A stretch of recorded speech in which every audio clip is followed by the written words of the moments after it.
नमस्कार दोस्तों, मैं विक्रांत शर्मा आपका आधार आईसीएस के यूट्यूब चैनल पर स्वागत करता हूं। दोस्तों, अभी हम जनरल स्टडी का अध्ययन कर रहे हैं, सामान्य अध्ययन का, जिसमें सामान्य अध्ययन के अंतर्गत अभी हम पढ़ रहे हैं भारतीय राज्य व्यवस्था। इसके 2 वीडियोज़ आपको पहले प्राप्त हो चुके हैं, जिसमें हमने लगभग 90 क्वेश्चन सॉल्व किए थे भारत की संवैधानिक व्यवस्था से संबंधित। इसी क्रम में हम आगे बढ़ते हुए आपको भारतीय संविधान के स्रोतों के बारे में बताना चाह रहे हैं। यह भी एमसीक्यूज़ फॉर्म में है। थोड़ा बोरिंग टॉपिक है, लेकिन ये 25 क्वेश्चंस अगर आप कर लेते हैं तो आप काफ़ी क्वेश्चन सही कर पाएंगे अपनी आगामी प्रतियोगिता परीक्षाओं में।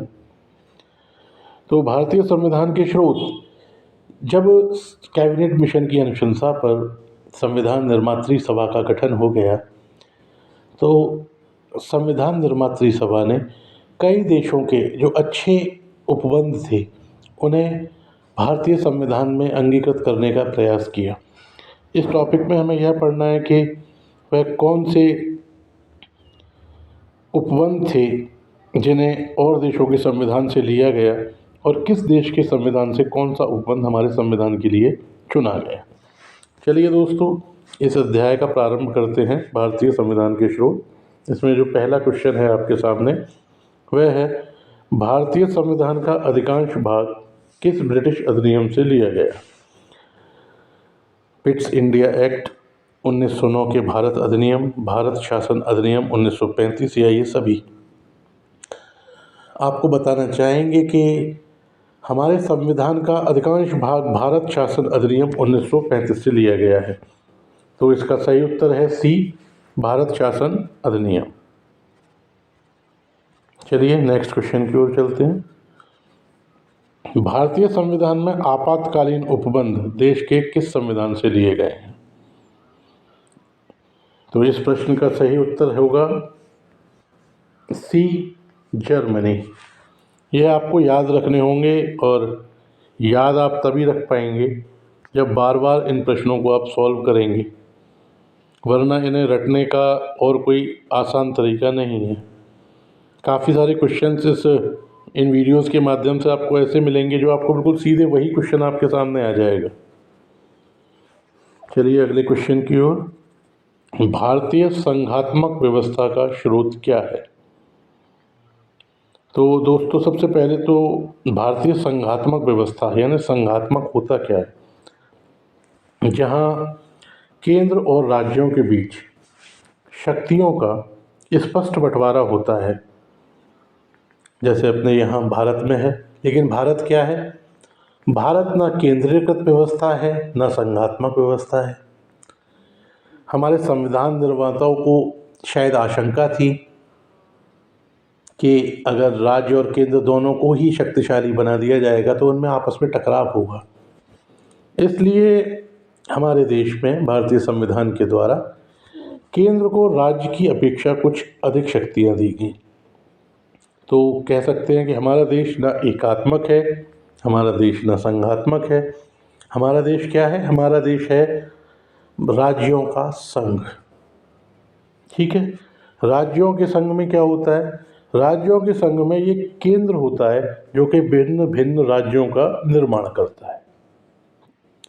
तो इस प्रश्न का सही उत्तर देख लेते हैं। इस प्रश्न का सही उत्तर है 1935 का भारत शासन अधिनियम।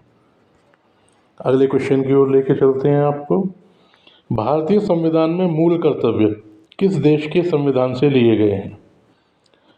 जब हमारे देश के संविधान में मूलाधिकारों को शामिल किया गया, आगे जाकर यह विचार आया कि जब हमारे कुछ अधिकार हैं तो हमारे कुछ कर्तव्य भी होने चाहिए। तो ऐसे कर्तव्य साधारणतः नागरिक की चेतना पर निर्भर करते हैं, लेकिन स्वतंत्रता के बाद इतने अधिक शिक्षित लोग नहीं थे हम, तो शायद इसीलिए मूल कर्तव्यों को हमारे देश में, हमारे देश के संविधान में स्थान दिया गया और सोवियत संघ के संविधान से मूल कर्तव्यों को लिया गया। तो इसका आंसर क्या है? पूर्व सोवियत संघ। पूर्व सोवियत संघ को आज आप जानते हैं रशिया के रूप में। सोवियत संघ में बहुत सारे राज्य शामिल थे, बहुत सारे छोटे छोटे देश शामिल थे। 1991 में पूर्व सोवियत संघ के टुकड़े हो गए, जिससे कि ये आपके कजाकिस्तान, तो उज्बेकिस्तान, रूस, ये सब अलग अलग बने। ये IR का विषय है जहाँ आपको दिया जाएगा। तो भारतीय संविधान में मूल कर्तव्य किस देश के संविधान से लिए गए हैं? पूर्व सोवियत संघ। चलिए इसी के साथ हम अगले क्वेश्चन की ओर रुख करते हैं। हमारे देश के संविधान में न्यायपालिका शक्ति और लोक सेवा आयोग का प्रावधान किस देश के संविधान से लिया गया? तो इस प्रश्न का जो सही उत्तर है वह है भारत शासन अधिनियम 1935। अगला क्वेश्चन,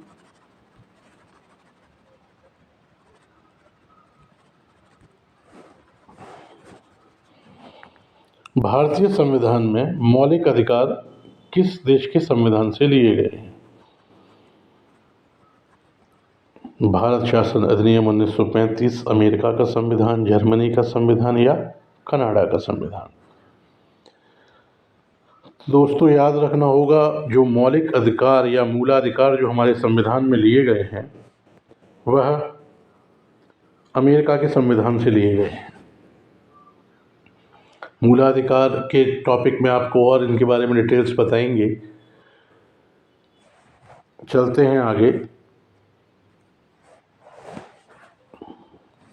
भारतीय संसदीय प्रणाली किस देश के संविधान से ली गई है?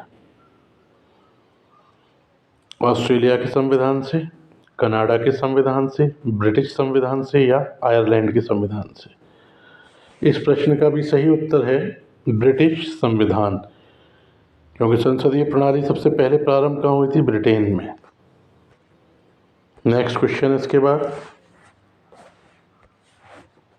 संघ तथा राज्यों के बीच शक्तियों का वितरण तथा केंद्र के पास अवशिष्ट शक्तियां किस संविधान से लिया गया है? इसका सही उत्तर है सी, कनाडा के संविधान से। दोस्तों अवशिष्ट शक्तियां क्या होती हैं? हमने अपने पिछले वीडियो में भी आपको बताया था। भारत में जो शक्तियां हैं उनका वितरण 3 स्तरों पर किया गया है। 3 सूचियां हैं केंद्र और राज्यों के बीच। कुछ मामले ऐसे हैं जिन पर अधिकार केंद्र को प्राप्त है, ऐसे मामलों को संघीय सूची में रखा गया है। कुछ मामले ऐसे हैं जिनमें राज्यों को अधिकार दिया गया है, ऐसी सूची में राज्य सूची में ऐसे मामलों को रखा गया है। एक तीसरी सूची है समवर्ती सूची। समवर्ती सूची वह सूची है जिसपे केंद्र सरकार और राज्य सरकार दोनों कानून बना सकती हैं। अब आप कहेंगे दोनों कानून बना सकती हैं और दोनों अलग अलग कानून बनाए, तो नहीं दोस्तों। अगर केंद्र सरकार ने समवर्ती सूची के किसी मामले में ऐसा कानून बनाया हुआ है, कोई कानून बनाया हुआ है, अगर उसके अपोजिट कोई कानून राज्य सरकार बनाती है अपने राज्य के लिए, तो केंद्र सरकार का बनाया हुआ कानून ही लागू होगा। यदि राज्य विधानसभा ने उस विधेयक पर राष्ट्रपति की पूर्व स्वीकृति ले ली है या राष्ट्रपति ने उसे स्वीकृत कर दिया है, तो संबंधित राज्य में वह कानून, राज्य द्वारा पारित किया हुआ कानून लागू हो सकता है। चलिए आगे चलते हैं। ये सब डिटेल्स में डिस्कस किए जाएंगे बाद में आपके साथ। नेक्स्ट क्वेश्चन पर चलते हैं। यहाँ से भारतीय संविधान में न्यायिक पुनरावलोकन तथा न्यायपालिका की स्वतंत्रता और सर्वोच्च न्यायालय की व्यवस्था किस देश के संविधान से ली गई है? क्या क्या है? न्यायिक पुनरावलोकन मतलब संसद अगर किसी विधेयक को पारित करती है तो सुप्रीम कोर्ट उस मामले में यह देख सकता है, उस मामले को, संसद के निर्णय को रिव्यू कर सकता है कि यह संविधान के अनुसार हुआ है या नहीं। न्यायपालिका की स्वतंत्रता अर्थात संसद का न्यायपालिका पर नियंत्रण नहीं रहेगा, तथा सर्वोच्च न्यायालय की व्यवस्था, जैसा आप जानते हैं दिल्ली में सर्वोच्च न्यायालय है हमारे यहाँ। यह सभी प्रावधान किस देश के संविधान से लिए गए हैं? यह सभी प्रावधान लिए गए हैं दोस्तों अमेरिका के संविधान से। चलिए आगे चलते हैं। भारतीय संविधान में एकल नागरिकता का प्रावधान किस देश के संविधान से लिया गया है? एकल नागरिकता, सिंगल सिटीजनशिप, मतलब कोई भी व्यक्ति सिर्फ भारत देश का नागरिक होगा, वह किसी राज्य का नागरिक नहीं कहा जाएगा। जैसे अमेरिका में है, वहाँ पर देश का भी नागरिक होता है और वह राज्य का भी नागरिक होता है, वहाँ दोहरी नागरिकता का सिद्धांत है। लेकिन भारत में क्या है, ब्रिटेन की तरह एकल नागरिकता का प्रावधान है। तो भारतीय संविधान में एकल नागरिकता का प्रावधान किस देश के संविधान से लिया गया है? ब्रिटिश संविधान। चलिए आगे बढ़ते हैं।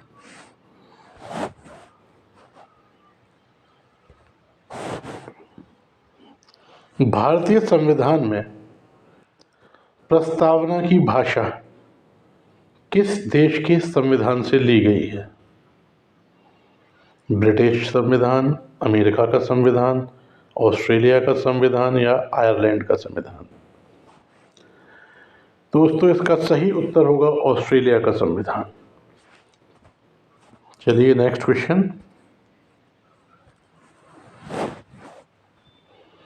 भारतीय संविधान में संविधान की सर्वोच्चता का सिद्धांत किस देश के संविधान से लिया गया है?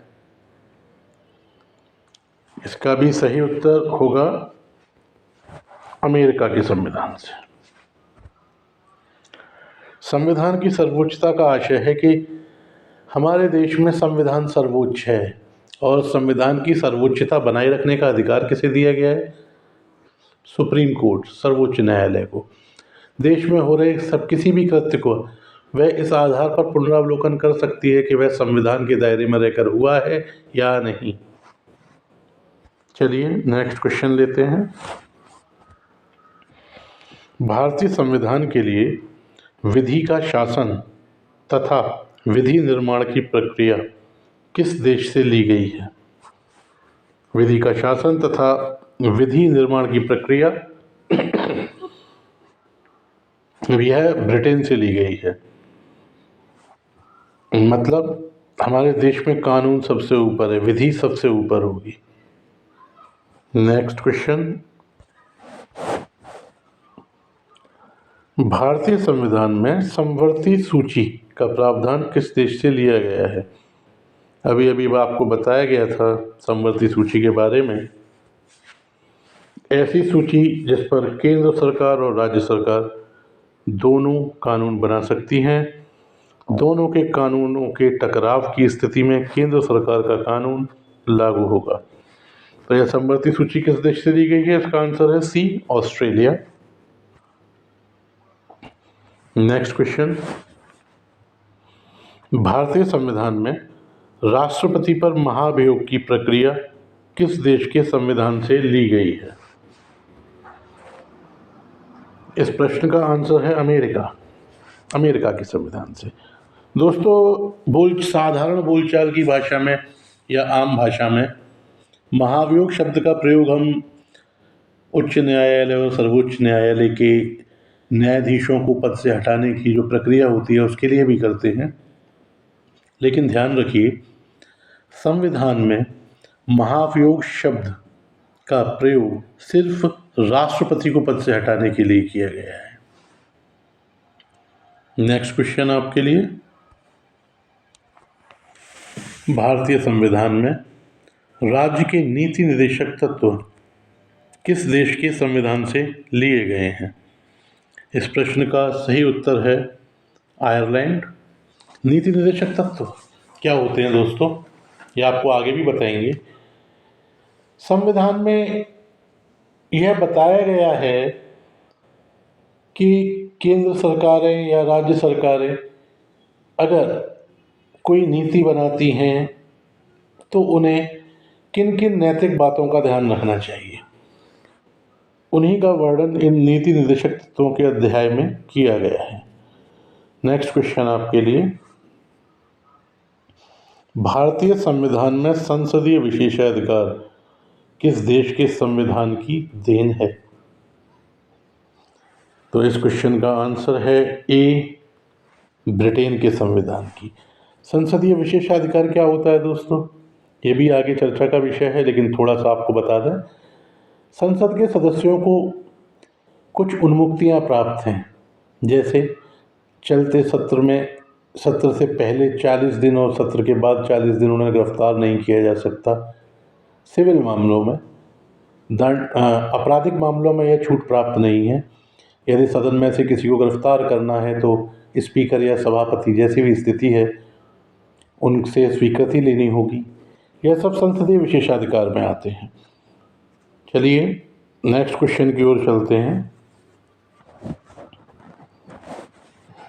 भारतीय संविधान में राष्ट्रपति का निर्वाचन की पद्धति, निर्वाचक मंडल की व्यवस्था किस देश के संविधान से ली गई है? तो दोस्तों, आप जानते हैं कि राष्ट्रपति का निर्वाचन किस पद्धति के द्वारा होता है? अगर जानते हैं तो हमें कमेंट बॉक्स में लिख के बताइए। इसका सही आंसर है आयरलैंड के संविधान से। राष्ट्रपति का निर्वाचन होता है आनुपातिक प्रतिनिधित्व प्रणाली के अंतर्गत एकल संक्रमणीय मत पर।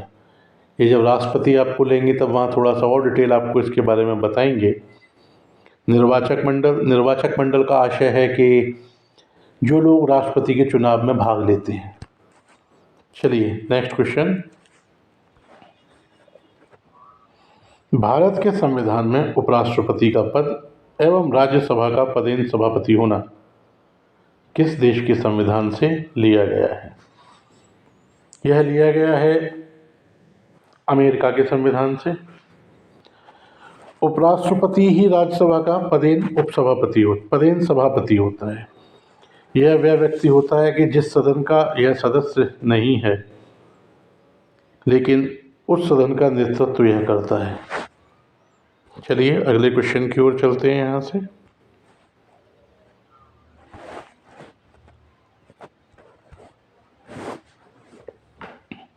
भारतीय संविधान में संविधान संशोधन की प्रक्रिया किस देश के संविधान से ली गई है? इसी क्वेश्चन है, काफ़ी बार एग्ज़ाम में आ चुका है, तो आपको इसका आंसर पता भी होगा। बताइए हमें। इसका सही आंसर है बी, दक्षिण अफ्रीका। चलिए नेक्स्ट क्वेश्चन की ओर चलते हैं। भारतीय संविधान में राष्ट्रपति ने संघ की कार्यपालिका शक्ति तथा राष्ट्रपति का संघ के रक्षा बलों का सर्वोच्च होना किस देश के संविधान से लिया गया है? इस प्रश्न का जो सही उत्तर है वह है बी, अमेरिका का संविधान। आपको पता है कि भारत की तीनों सेनाएं, जल, थल, वायु, इन तीनों का सर्वोच्च कमांडर कौन होता है? राष्ट्रपति। चलिए नेक्स्ट क्वेश्चन की ओर बढ़ते हैं। भारतीय संविधान में राष्ट्रपति द्वारा राज्यसभा में मनोनयन किस देश के संविधान से लिया गया है? अमेरिका, ब्रिटेन, जापान या आयरलैंड? दोस्तों, राष्ट्रपति राज्यसभा में विशेष क्षेत्र के या विशिष्ट क्षेत्र के 12 लोगों को मनोनीत कर सकता है। तो इस प्रश्न का सही है व्यवस्था किस देश के संविधान से ली गई है? D, Ireland. नेक्स्ट क्वेश्चन पर चलते हैं दोस्तों। भारतीय संविधान में चुनाव में सर्वाधिक मत के आधार पर जीत की प्रक्रिया किस देश के संविधान से ली गई है? इस क्वेश्चन का सही आंसर है डी, ब्रिटेन के संविधान से। अर्थात मतलब क्या है इसका कि चुनाव में जिस दल को सर्वाधिक मत मिलेंगे वह जीतेगा। Next question. विधि द्वारा स्थापित प्रक्रिया का सिद्धांत किस देश के संविधान से लिया गया है? इस प्रश्न का सही उत्तर है सी, जापान के संविधान से। नेक्स्ट क्वेश्चन दोस्तों। भारतीय संविधान में केंद्र राज्य संबंध किस देश के संविधान की देन है? इस प्रश्न का यह सौहार्दपूर्ण भी होते हैं, कभी कभी तनावपूर्ण भी होते हैं, जब केंद्र और राज्यों में एक दलीय सरकारें होती हैं तो सामान्यतः संबंध अच्छे रहते हैं। यह भी आगे चर्चा का विषय है। इसका सही उत्तर है बी, ऑस्ट्रेलिया। तो दोस्तों, इस वीडियो में जो संविधान के स्रोतों के बारे में जितना आपको पढ़ना है, संविधान के स्रोतों के बारे में आपको यहीं तक पढ़ना है। यह 25 क्वेश्चंस आपको संविधान के स्रोतों के लिए याद रखने हैं, बार बार प्रैक्टिस करनी है ताकि आपको याद बने रहे। हमारे वीडियो को अपने दोस्तों के साथ शेयर कीजिए, सब्सक्राइब कीजिए, इसे लाइक कीजिए। कमेंट बॉक्स में हमें बताइए आपकी आवश्यकता अनुसार क्या परिवर्तन किए जा सकते हैं। सभी परीक्षाओं के लिए यह वीडियो काफ़ी उपयोगी हैं। वीडियोस देखने के लिए आपका बहुत बहुत धन्यवाद। नेक्स्ट वीडियो में आपसे फिर मुलाकात होगी। धन्यवाद।